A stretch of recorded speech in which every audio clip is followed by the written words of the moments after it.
Cybersecurity Today is brought to you by the generous support of our sponsor, Beauceron Security.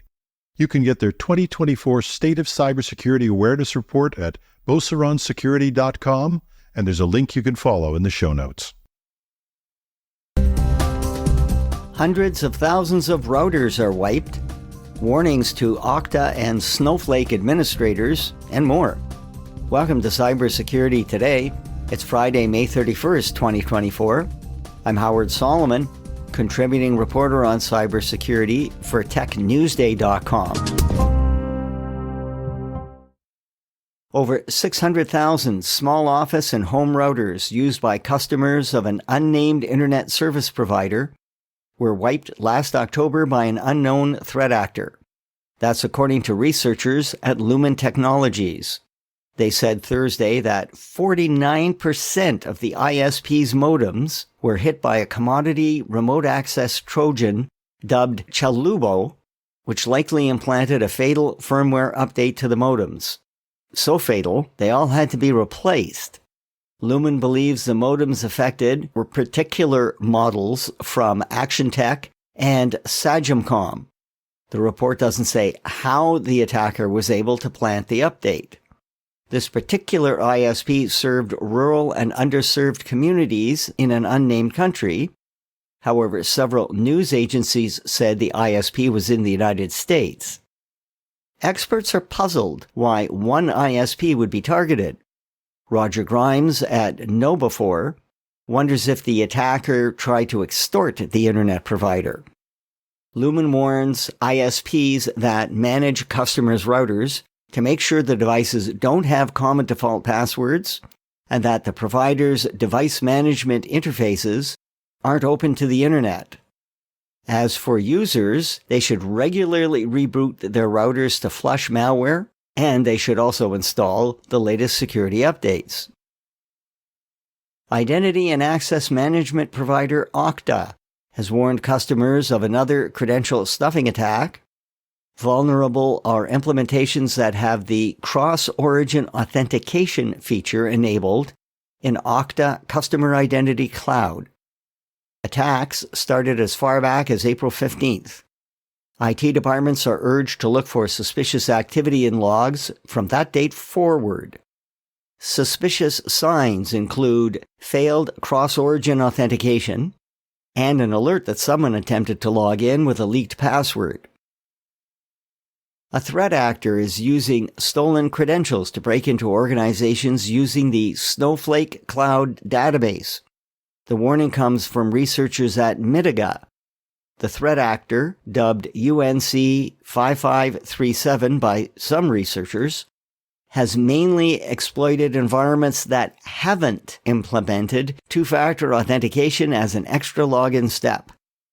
The attacker steals data, then tries to extort organizations to pay up, or the information will be put up for sale on hacker forums. Administrators are urged to check logs for suspicious activity. Over 100 servers distributing malware in 10 countries, including the US, Canada, and Europe, have been taken down, and 4 people were arrested this week in an operation coordinated by the Europol Police Cooperative. The IT infrastructures were distributing well-known malware droppers, such as TrickBot, Iced ID, System BC, as well as ransomware. In addition to closing the servers, over 2,000 criminal domains are now under the control of law enforcement. It's alleged that one suspect earned at least 69 million euros in cryptocurrency by renting out the IT infrastructure to deploy ransomware. The U.S. now says it seized the IT infrastructure running the 911 S5 botnet, in addition to arresting 2 people allegedly behind it. You may recall that on Wednesday I reported on the arrests.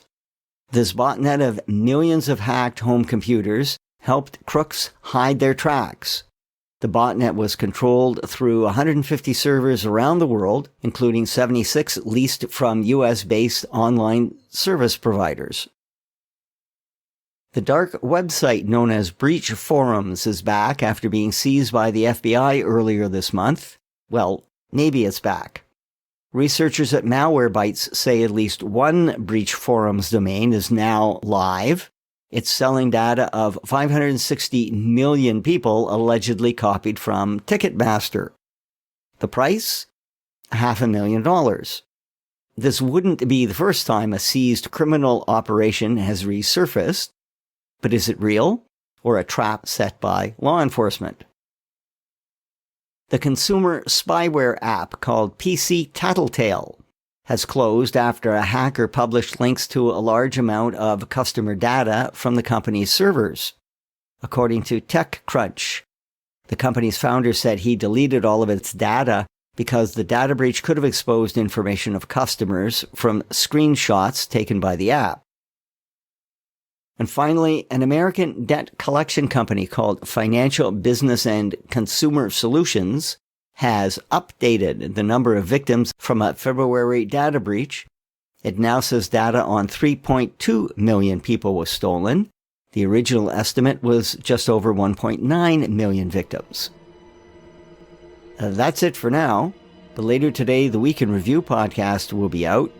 Guest commentator Terry Cutler of Sciology Labs will discuss Microsoft's controversial new tool and whether it's helpful or a privacy risk, the lessons learned from the hack of the MITRE organization, and how to implement a zero-trust model.